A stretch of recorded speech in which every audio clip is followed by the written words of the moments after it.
A fairly straightforward method of working with Flecks and Specks colored grog is through the use of slab building. It's very important to start with a nice smooth canvas.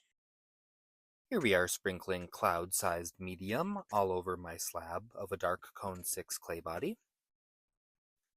In addition to cloud medium, I'm going to add some pink lemonade size XL.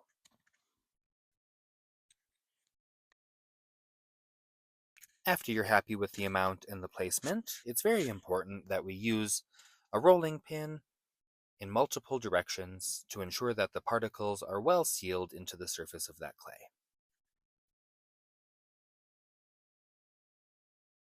You can see how easy it is to pick up the clay. It still has all of its pliability, and it's easy to hand build with a soft slab or with firm slabs. Here we see this piece after it's been fired to cone 6.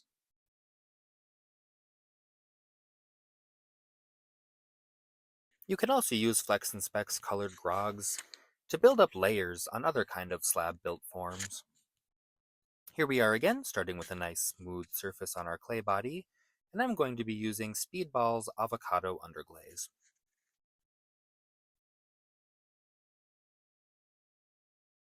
If you would like to roll our colored grog over a colored slip or an underglaze, it's important that we get a nice even surface of that application, trying our best to limit any thick edges or wet goop.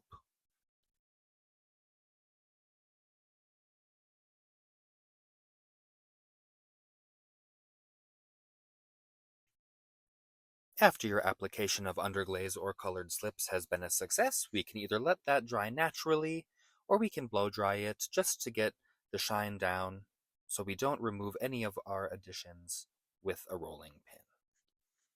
We're going to be sprinkling some galaxy-sized medium on top of our added underglaze and clay.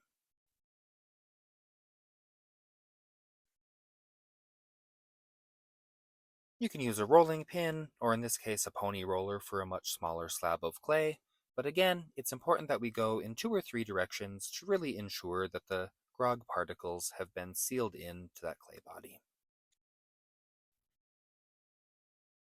After you feel good about your rolling, we can take a closer look here and see the diversity in color in this galaxy-sized medium.